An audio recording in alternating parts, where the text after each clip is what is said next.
Police বাহিনী কর্তৃক কৃত ইতিপূর্বের যে বিশৃঙ্খলাগুলো আছে সেগুলোর সুরাহা হওয়া প্রয়োজন। সেক্ষেত্রে গত 16 বছর ধরে পুলিশ বাহিনীর ভিতর থেকে, অর্থাৎ আইন অমান্য করে পুলিশ যা কিছু করেছে, বিশেষত জুলাইতে পুলিশেরা, তাদের বাহিনীর অনেকেই আছেন যারা খুবই স্বপ্রণোদিত হয়ে নানা ধরনের হত্যাযজ্ঞে তারা অংশগ্রহণ করেছেন, মানুষের উপর নির্যাতন নিপীড়ন করেছেন।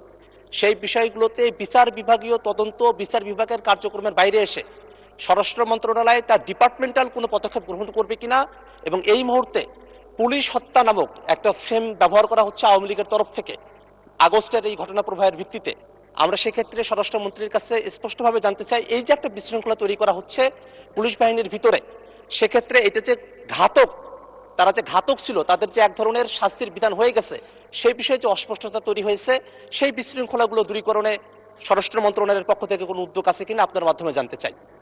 ধন্যবাদ। মাননীয় মন্ত্রী মহোদয়। ধন্যবাদ মাননীয় স্পিকার। আমি ইচ্ছা করলে মাননীয় সদস্যকে একটা আলাদা নোটিশ দেওয়ার জন্য আহ্বান করতে পারতাম, কিন্তু এটা একটা বিশাল রাজনৈতিক প্রশ্ন। যেমন জুলাই যোদ্ধাদের ইনডেমনিটি দেওয়ার বিষয়ে, আইনি এবং সাংবিধানিক সুরক্ষা দেওয়ার বিষয়ে জুলাই জাতীয় সনদে আমরা অঙ্গীকারাবদ্ধ হয়েছি। অঙ্গীকার নামার এটা 5 কি 6 নম্বর দফা 6। সেখানে এই ইনডেমনিটি প্রদানের এই অঙ্গীকারের প্রেক্ষিতে বিগত ইন্টারিম গভর্নমেন্টের সময় একটা জুলাই যোদ্ধা সুরক্ষা অধ্যাদেশ নামে একটা অধ্যাদেশ জারি করা হয়েছে। সেটা 133টি অধ্যাদেশের মধ্যে এখানে মহান জাতীয় সংসদে উপস্থাপন করা হয়েছে। আমাদের যে বিশেষ কমিটি গঠন করা হয়েছে সংসদীয়, এই অধ্যাদেশগুলো পরীক্ষা নিরীক্ষা করে রিপোর্ট প্রদানের জন্য আগামী 2 তারিখে সেখানে আমরা আলোচনা করেছি, এবং সুখের বিষয় সর্বসম্মতিক্রমে আমরা এই জুলাই যোদ্ধা সুরক্ষা অধ্যাদেশটা পার্লামেন্টে বিল আকারে উপস্থাপন করে পাশ করার বিষয়ে একমত হয়েছে। নাম্বার 2, যে সমস্ত বিষয়ে আওয়ামী ফ্যাসিবাদী গোষ্ঠী বিভিন্ন ফেসবুক সহ সোশ্যাল মিডিয়াতে দাবি করছে যে এই সমস্ত হত্যাকাণ্ডের বিচার করা হবে কিনা, এবং তারা বিভিন্ন দাবি করছে, আমি সেই বিষয়েও আরেকটি অনুষ্ঠানে বলেছিলাম, তাইলে মুক্তিযোদ্ধাদেরও বিচার করা হবে রাজাকার হত্যার বিরুদ্ধে 1971 সনে।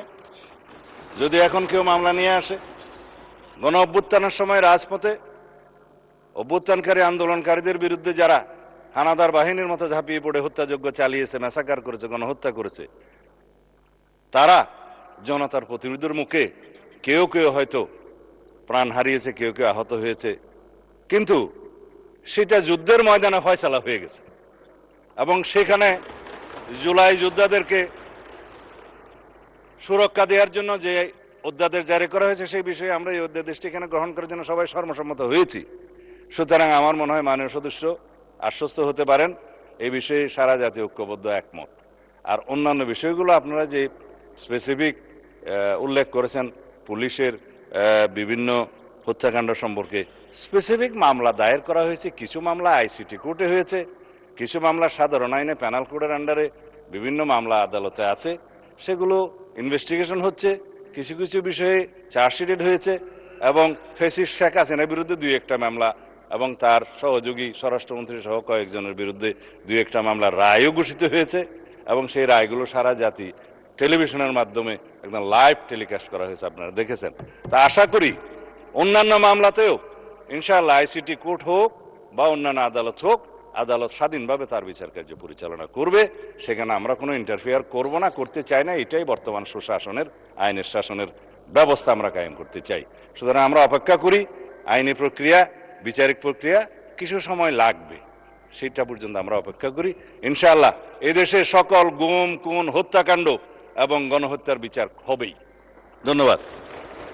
ধন্যবাদ মাননীয় মন্ত্রী। আরেকটি সম্পূরক প্রশ্ন, নোয়াখালী 2 আসন থেকে নির্বাচিত মাননীয় সংসদ সদস্য জনাব জয়নাল আবেদিন ফারুক। মাননীয় স্পিকার, মাননীয় মন্ত্রী, 4 গুরুত্বপূর্ণ স্থানে সিসি ক্যামেরা স্থাপন, তথ্য প্রযুক্তির সহায়তা নিয়ে অপরাধী শনাক্তকরণ। আমি বিনয়ের সহিত আপনার মাধ্যমে এই সংসদের সকল মাননীয় সদস্যের পক্ষ থেকে আপনাকে অনুরোধ করব একটা বিষয়ে।